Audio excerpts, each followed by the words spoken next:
Joo, ne kaksi.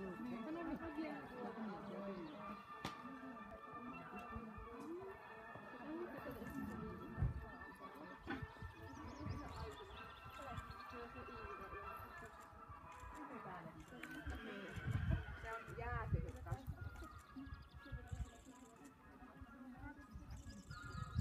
Onneksi olkoon.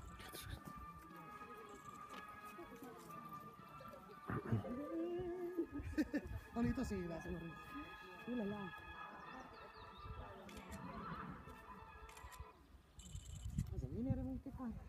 Näin jaetaan tämän päivän viimeisen luokan luokka 3, Brix ja Hankkija Kemppele, helppo A2, avoin Suomen hevosille palkinnot. Palkintoja jakamassa luokan päätuomari Tarja Lukkarila ja palkintosihteeri Hannele Pöykiö. Ja luokan on voittanut Niina Mikkonen, Meka Pomo, APC-ratsastajan prosentein 64,828. Missä pussi takana? Ei ollut. Jotain videota siitäkin. Ei ollut. No en mä ainakaan nähnyt missään. Takapenkillä. Luokassa toiseksi sijoittui Arto-Pekka Heino, Perukan Mohikaani.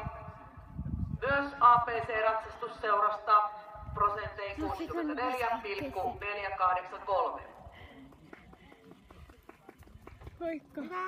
Ja samoin kolmanneksi sijoittui Arto-Pekka Heino, Roomeon Adam. Ja edelleen APC-ratsastajat prosentit 63,966. Onnittelut voittajalle ja sijoittuneelle, esinepalkinnot noudettavissa kansliasta ja raivokas kunniakierros oikealle. No niin, pidä kiinni sitä kauhaa. Imaisepa niin kunnolla. Arto-Pekalla tietenkin Pekon käyntiosuus myös voidaan esittää nyt.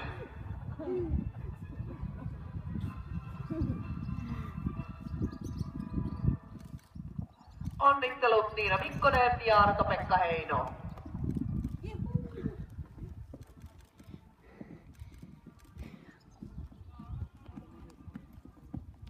Hyvä, hyvä.